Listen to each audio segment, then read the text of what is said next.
Halo semuanya, kali ini aku lagi berada di salah satu bangunan bersejarah paling ikonik di Tianjin, yaitu Qingwang Mansion, atau yang dikenal sebagai kediaman Pangeran Qing. Bangunan ini nggak cuma cantik secara arsitektur, tapi juga punya cerita panjang dari zaman akhir dinasti Qing hingga era modern. Yuk kita telusuri sejarah dan budaya yang tersembunyi di setiap sudutnya. Tiket masuk sekitar 24 yuan per orang, dan jam buka dari pukul 9 hingga 17.30. Tips dari aku, datang pagi atau sore supaya nggak terlalu ramai, dan cahaya lebih bagus untuk foto atau video. Qingwang Mansion ini awalnya dibangun oleh Kasim Besar pada akhir dinasti Qing, dan kemudian dibeli oleh Cai Chen yang dikenal sebagai Prince Qing. Mansion ini menyaksikan transisi besar dari dinasti Qing ke Republik Tiongkok, jadi setiap ruangan dan detail arsitekturnya punya cerita tersendiri. Yang menarik dari mansion ini adalah perpaduan antara gaya barat dan Tiongkok.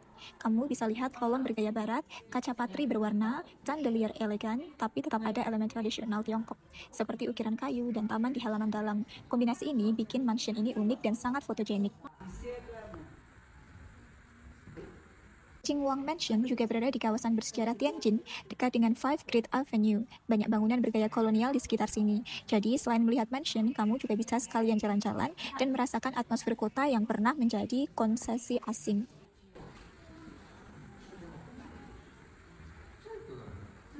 Kalau kalian mau datang ke sini, pakai sepatu nyaman karena banyak jalan kaki. Dan jangan lupa kamera atau handphone untuk menangkap detail arsitektur. Mansion ini bukan cuma cantik, tapi juga kaya sejarah dan budaya. Aku pribadi merasa bisa merasakan masa lalu di setiap sudutnya.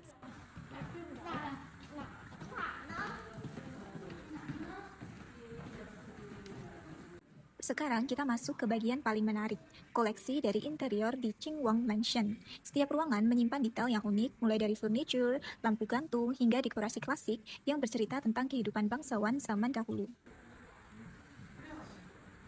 Banyak dari koleksi ini dulunya digunakan langsung oleh Prince Qing dan keluarganya. Misalnya ruang makan yang masih mempertahankan meja dan kursi asli, atau kamar tidur dengan lemari yang dihiasi secara detail. Koleksi ini bikin kita bisa bayangkan bagaimana kehidupan bangsawan pada awal abad 20. Di sini ada beberapa koleksi yang menarik banget. Contohnya kaca patri warna-warni yang masih asli, ukiran kayu dengan motif bunga-bunga, dan lampu gantung era awal abad 20. Semua ini menunjukkan perpaduan antara gaya Tiongkok tradisional dan barat. Kalau kalian datang ke sini, jangan lupa abadikan detail koleksinya. Banyak spot fotogenik dan beberapa benda bahkan bisa jadi latar unik untuk foto Instagram. Tapi hati-hati, beberapa koleksi tidak boleh disentuh ya. Perhatikan juga detail kecil seperti ukiran motif naga atau bunga di furniture, yang tiap motifnya punya makna simbolis dalam budaya Tiongkok. Misal naga untuk kekuasaan, bunga untuk keberuntungan. Hal-hal kecil ini bikin kita bisa merasakan budaya dan filosofi Tiongkok lewat benda sehari-hari di mansion.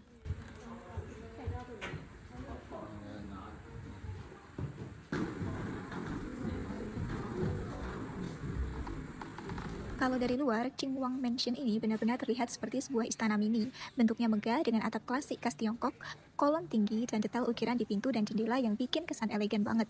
Setiap sudutnya terlihat simetris dan kombinasi warna batu merah dengan atap hijau membuat bangunan ini semakin memikat mata. Aku suka banget kalau lihat bangunan seperti ini, karena sudah bisa merasakan aura sejarah dan kemewahannya sebelum masuk ke dalam. Rasanya seperti masuk ke era lain, ke masa di mana kemegahan dan detail arsitektur benar-benar dihargai. Salah satu hal yang bikin mansion ini terasa mewah banget adalah lampu-lampu kristalnya.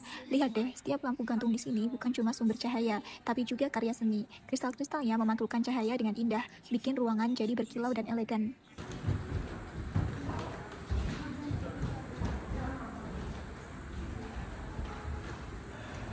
Yang bikin Qingwang Mansion terasa hangat adalah koleksi sofa dan furniture-nya. Lihat deh, sofa-sofa ini terlihat elegan tapi tetap nyaman, gak kaku. Warnanya lembut dan desainnya klasik, bikin ruangan terasa seperti rumah bangsawan yang homey dan mengundang orang untuk duduk santai. Welcome to my house. Furniture di sini nggak cuma pajangan, tapi tetap menunjukkan keseharian bangsawan di era Prince Qing. Misalnya sofa ini bisa dibayangkan dipakai untuk ngobrol santai, menerima tamu kecil, atau sekadar bersantai di sore hari. Kombinasi mewah tapi hangat ini bikin mansion terasa hidup, bukan cuma museum. Setelah keliling mansion dan melihat setiap sudutnya, aku akhirnya sampai di bagian taman. Di sini ada pohon besar yang aku pikir ini pohon catalpa. Rasanya ada banget dan menenangkan. Jadi kayak penutup yang sempurna setelah melihat kemegahan dan keindahan mansion ini. Terima kasih sudah ikut jalan-jalan ke Chingwang Mansion bareng aku. Kalau kalian suka konten sejarah, budaya, dan travel seperti ini, jangan lupa follow dan sampai jumpa di vlog berikutnya. Bye-bye.